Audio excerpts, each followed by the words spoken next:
staking tools, staking set, potence arrivier, Triebniet, all the same.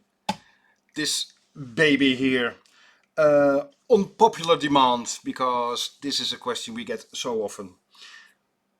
If I buy a second-hand staking tool, what do I need to look for? What do I need every single day in watchmaking?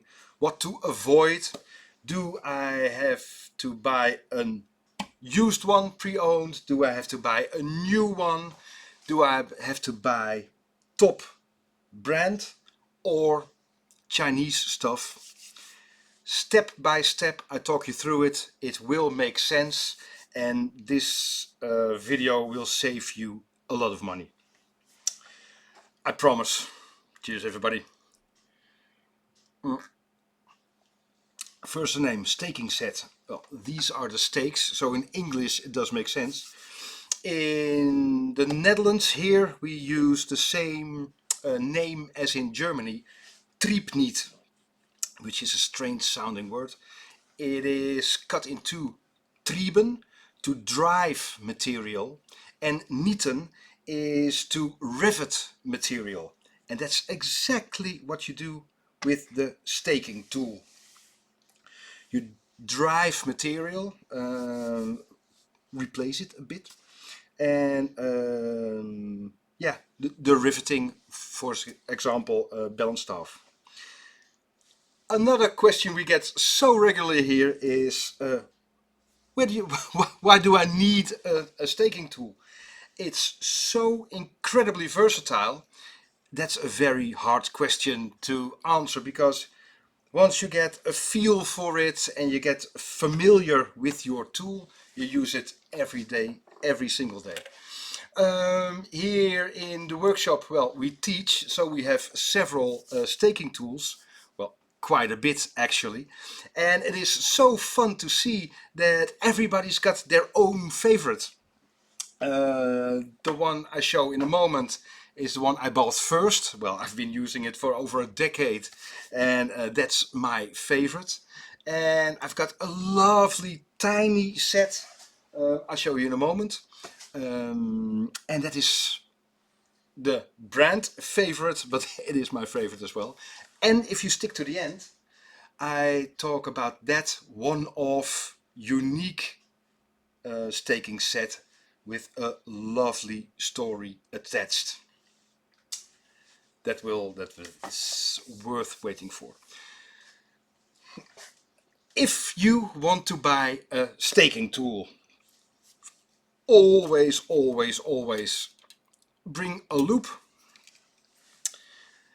to check for if it's okay, if there aren't chips off, and always bring an oiler, because if you've got a stake with a hole in it, the simple rule of Kalle,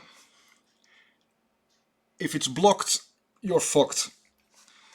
Simple as that. If you want to rivet something and there's a blockade in there, well, the small piece of material will break immediately. It's horrible.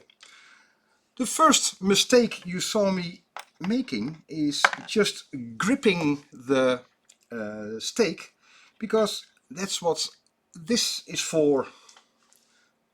Simple to take out your stakes. Just about every single set has got the same variety of shapes. The flat ones, the domed ones with a hole, flat one with a hole, and there are the tiny ones and the inverted hole.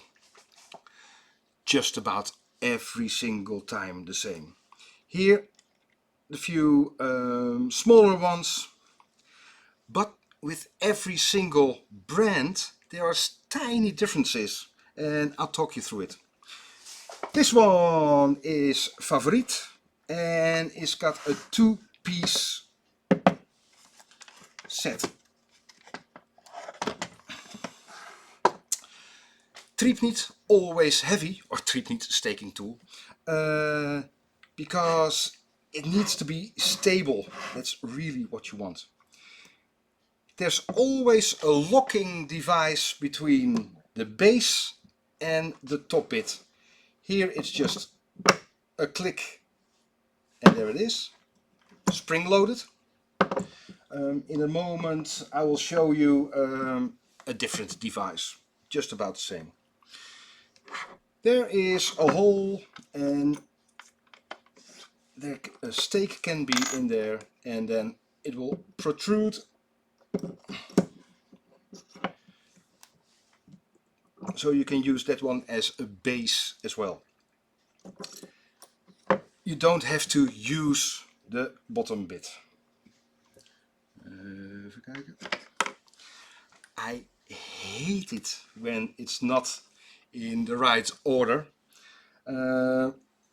You can give it a medical term, but it is highly appreciated if somebody uses a staking tool and it's all in the natural order, because if you're busy and one is tiny bit too big, you can take the next one which you think is a tiny bit smaller, and it should be then a tiny bit smaller. Base, you don't need it, but if you do a stake from underneath, that is nice. And then just about every single staking set is got the different holes, and sometimes you think there is a lot of play there, and it should be there. And there are two types of staking tools. Here you put in a stake. Well, so far so good, but see this, the hole here is an excenter. Maybe you can see it. Well, it moves about like this. Usually if this is, it is slightly, but you see it moving like that, then you can place it just on top of the hole, secure the disc with the two holes, and now the stake is perfectly aligned with the hole. Another tip, if a stake has got the knurling there, these are the lines, but there are, oh, here is a nice coarse one so you can see. If there is knurling, it is designed to move about, to get some grip. That's what they're for. So there are two types of aligning with the staking tool. That is here the excenter, or here with a bit more play in there. I'll show you. This is, I think, the Boley. And here, this was my first staking tool. It's a friend for over a decade. Here the top is centered, so that doesn't move about like this, but it's a Bergeon, and you might think that there's a lot of play, maybe it's been used for a very long time. It should be there, because that allows the stake to be perfectly aligned. The hole is still there, and then you secure the disc, and now the stake is perfectly aligned with the hole. So two types, with the excenter here or with more play here, and that is versatility, to align the stake with the hole. It is a very accurate piece of equipment, because it has to be perfectly aligned and 90 degrees. If you drop it, the accuracy is gone. and some of them might even be 60, 70, 80 years old and still functioning perfectly. I personally bought this one, the Bergeon, when I first started in my watchmaking endeavors, and we're not sponsored in any way, and I'll show you all the different kinds of brands. I love this one, and I never regretted buying an older vintage one with what's excellent taken care of. There is quite a bit of quality difference. And still, another top tip to check when you're buying a staking tool is to see if the stakes are not bent, because you tap it with a hammer, and sometimes, well, for riveting you need quite a bit of force. If it's not being executed well, they might be bent, and then it doesn't travel as nice in this bit, so it has to be dead straight.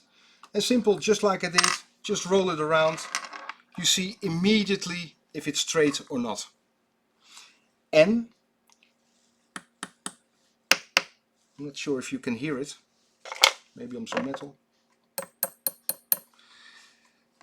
There's the Rodico. It is hardened steel, high quality hardened steel. The higher the sound on a piece of metal is, the harder the piece is. Better quality. And another top tip is you use it with a hammer in the Triebniet. So here the back, the end bit, there can be a bulge, like a bulge of percussion. So if you put it upside down in your Triebniet, hey, this one you see there is a small ridge. So I have to address that either in a lathe or maybe in the polishing machine with the artifacts. That there's a slight, yeah, how do you call it? Well, a bit of a bulge. It isn't straight anymore. So nice tip, put it upside down, and then you know the back that it's straight and it's well taken care of. Already a few tips, right? Well, oh, this is a one piece. You see that? Here another two piece. And the other one just clicked, and here's a pressure fit, and then just like that, and then it's secured. There you go. Here, as you can see, an accenter moving like that, so not too much play here, a lot less than the Bergeon I just showed you. And to just a spring-loaded bit here, pop, and then it's a two-piece again. But now, and this is not too common, but you might find it in a staking tool, are these. Those are drill bits. So an incredible versatile staking tool this is. And remember what I say with the knurling is to get some grip. Well, maybe this will illustrate how high tech and accurate this piece of equipment is, because so this is the holder for the drill bits, and you can see the hole there in the middle. I'm not sure if it's visible, but it's just, there's the hole. You see there that it just goes inside that hole. So if you're drilling, you're pushing down, if it's stuck, then that hole, simply use a small thingy and then you plop, and then easily comes off. Because that hole has got a function. If, God forbid, a pivot breaks inside the hole, remember the rule of color: if it's blocked, you're fucked. Place it upside down in the ultrasonic bath, and maybe with a clip so that it's not on the bottom but upside down. Sometimes, not always, a nice high temperature, and a few times it happened that the pivot just came out. Might help.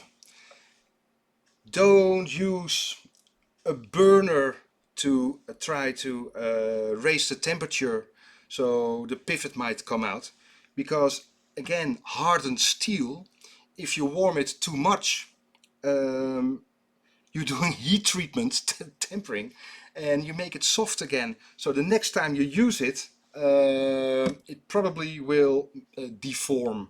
Really don't want that.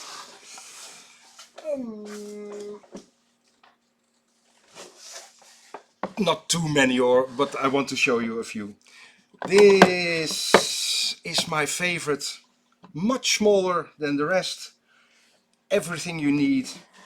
Two-piece, nice and small and compact, and this is the one I like. And maybe you can see a small stripe there. If I use a staking tool, I always use a felt tip marker just to mark what hole I'm using at the moment.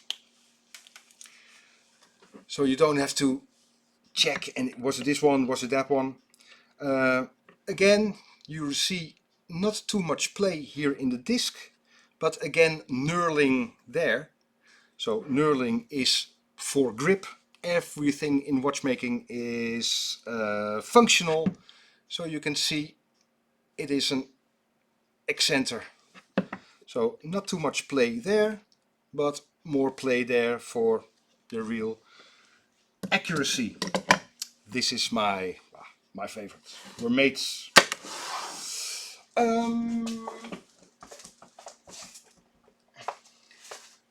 To be honest, I never ever used this one because, well, I use my mates. This is just, there's no click. Doesn't make any sense, I know, but it is versatile. There is here, with this one you can change the height of the stake, the bottom stake there. Again, not too much play here in the disc, but this is an excenter. Well, I can think you can see best with this one. Never ever used it. It's a more modern star. For me personally, I would never buy this modern one over a quality vintage one, but that's just me.